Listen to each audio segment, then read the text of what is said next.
So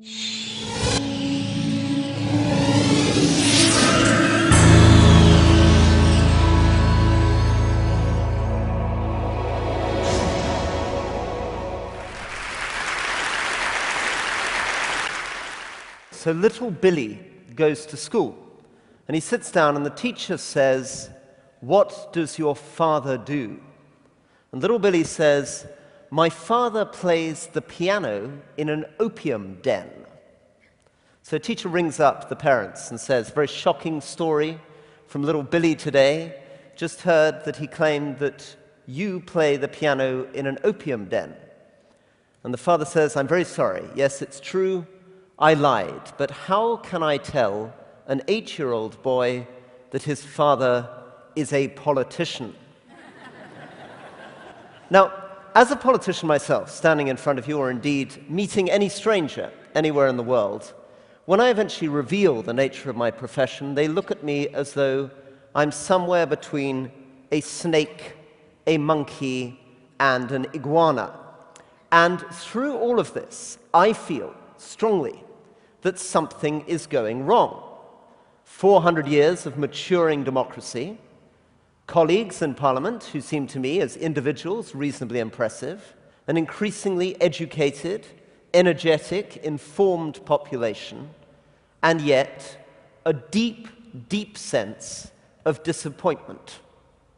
My colleagues in Parliament include, in my new intake, family doctors, business people, professors, distinguished economists, historians, writers, army officers ranging from colonels down to regimental sergeant majors.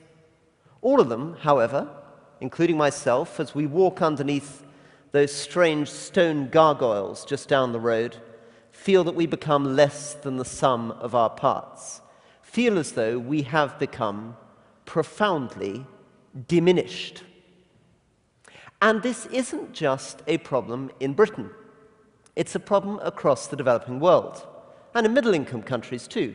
In Jamaica, for example, look at Jamaican members of parliament, you meet them, and they're often people who are Rhodes Scholars, who've studied at Harvard or at Princeton, and yet you go down to downtown Kingston and you are looking at one of the most depressing sights that you can see in any middle-income country in the world.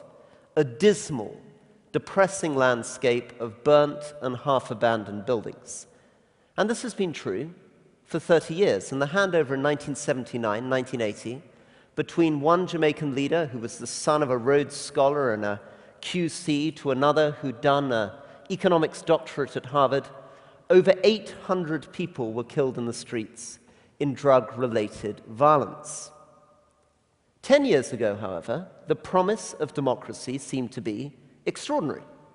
George W. Bush stood up in his State of the Union address in 2003 and said that democracy was the force that would beat most of the ills of the world. He said, because democratic governments respect their own people and respect their neighbors, freedom will bring peace. Distinguished academics at the same time argued that democracies had these incredible range of side benefits. They would bring prosperity, security, overcome sectarian violence, ensure that states would never again harbor terrorists. Since then, what's happened? Well, what we've seen is the creation in places like Iraq and Afghanistan of democratic systems of government which haven't had any of those side benefits. In Afghanistan, for example, we haven't just had one election or two elections. We've gone through 3 elections, presidential and parliamentary. And what do we find? Do we find a flourishing civil society, a vigorous rule of law and good security? No. What we find in Afghanistan is a judiciary that is weak and corrupt, a very limited civil society which is largely ineffective, a media which is beginning to get onto its feet, but a government that's deeply unpopular, perceived as being deeply corrupt, and security that is shocking, security that's terrible. In Pakistan, in lots of sub-Saharan Africa, again, you can see democracy and elections are compatible with corrupt governments, with states that are unstable, and dangerous. And when I have conversations with people, I remember having a conversation, for example, in Iraq with a community that asked me whether the riot we were seeing in front of us, this was a huge mob ransacking a provincial council building, was a sign of the new democracy. The same, I felt, was true in almost every single one of the middle and developing countries that I went to, and to some extent, the same is true of us. Well, what is the answer to this? Is the answer to just give up on the idea of democracy? Well, obviously not. It would be absurd if we were to engage, again, in the kind of operations we were engaged in Iraq and Afghanistan, if we would suddenly find ourselves in a situation in which we were imposing anything other than a democratic system. Anything else would run contrary to our values, it would run contrary to the wishes of the people on the ground, it would run contrary to our interests. I remember in Iraq, for example, that we went through a period of feeling that we should delay democracy. We went through a period of feeling that the lesson learned from Bosnia was that elections held too early enshrined sectarian violence, enshrined extremist parties. So in Iraq in 2003, a decision was made, let's not have elections for 2 years. Let's invest in voter education. Let's invest in democratization. The result was that I found, stuck outside my office, a huge crowd of people. This is actually a photograph taken in Libya, but I saw the same scene in Iraq of people standing outside screaming for the elections. And when I went out and said, what is wrong with the interim provincial council? What is wrong with the people that we have chosen? There is a Sunni sheikh, there's a Shia sheikh, there's the 7 leaders of the 7 major tribes, there's a Christian, there's a Sabian, there are female representatives, there's every political party in this council. What's wrong with the people that we chose? The answer came, the problem isn't the people that you chose, the problem is that you chose them.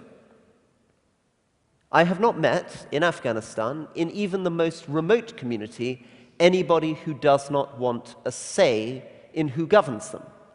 Most remote community, I've never met a villager who does not want a vote. So, we need to acknowledge that despite the dubious statistics, despite the fact that 84% of people in Britain feel politics is broken, despite the fact that when I was in Iraq, we did an opinion poll in 2003 and asked people what political systems they preferred, and the answer came back that 7% wanted the United States, 5% wanted France, 3% wanted Britain, and nearly 40% wanted Dubai, which is, after all, not a democratic state at all, but a relatively prosperous minor monarchy. Democracy is a thing of value for which we should be fighting. But in order to do so, we need to get away from instrumental arguments. We need to get away from saying, democracy matters because of the other things it brings. We need to get away from feeling, in the same way, human rights matters because of the other things it brings, or women's rights matters for the other things it brings. Why should we get away from those arguments? Because they're very dangerous. If we set about saying, for example, torture is wrong because it doesn't extract good information, or we say you need women's rights because it stimulates economic growth by doubling the size of the workforce, you leave yourself open to a position where the government in North Korea can turn around and say, well, actually, we're having a lot of success extracting good information with our torture at the moment. Or the government of Saudi Arabia to say, well, our economic growth's okay, thank you very much, considerably better than yours, so maybe we don't need to go ahead with this program on women's rights. The point about democracy is not instrumental. It's not about the things that it brings. The point about democracy is not that it delivers legitimate, effective, prosperous rule of law. It's not that it guarantees peace with itself or with its neighbors. The point about democracy is intrinsic. Democracy matters because it reflects an idea of equality and an idea of liberty. Reflects an idea of dignity, the dignity of the individual, the idea that each individual should have an equal vote, an equal say in the formation of their government. But if we're really to make democracy vigorous again, if we're ready to revivify it, we need to get involved in a new project of the citizens and the politicians. Democracy is not simply a question of structures. It is a state of mind. It is an activity. And part of that activity is honesty. After I speak to you today, I'm going on a radio program called Any Questions. And the thing you will have noticed about politicians on these kind of radio programs is that they never, ever say that they don't know the answer to a question. Doesn't matter what it is. They asked about child tax credits, the future of the penguins in the South Antarctic, asked to hold forth on whether or not the developments in Chongqing contribute to sustainable development and carbon capture, and we will have an answer for you. We need to stop that, to stop pretending to be omniscient beings.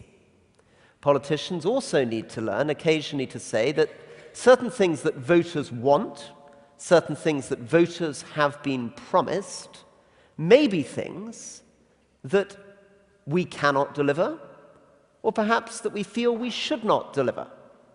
And the second thing we should do is understand the genius of our societies.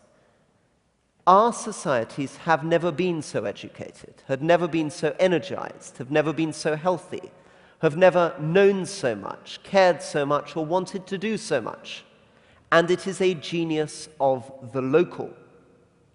One of the reasons why we're moving away from banqueting halls such as the one in which we stand, banqueting halls with extraordinary images on the ceiling of kings enthroned, the entire drama played out here on this space where the King of England had his head lopped off, why we've moved from spaces like this, thrones like that, towards the town hall, is we're moving more and more towards the energies of our people, and we need to tap that. That can mean different things in different countries. In Britain, it could mean looking to the French, learning from the French, getting directly elected mayors in place in a French commune system. In Afghanistan, it could have mean, instead of concentrating on the big presidential and parliamentary elections, we should have done what was in the Afghan constitution from the very beginning, which is to get direct local elections going at a district level and elect people's provincial governors. But for any of these things to work, the honesty in language, the local democracy, it's not just a question of what politicians do, it's a question of what the citizens do. For politicians to be honest, the public needs to allow them to be honest. And the media, which mediates between the politicians and the public, needs to allow those politicians to be honest. If local democracy is to flourish, it is about the active and informed engagement of every citizen. In other words, if democracy is to be rebuilt, is to become again vigorous and vibrant, it is necessary not just for the public to learn to trust their politicians, but for the politicians to learn to trust the public. Thank you very much indeed.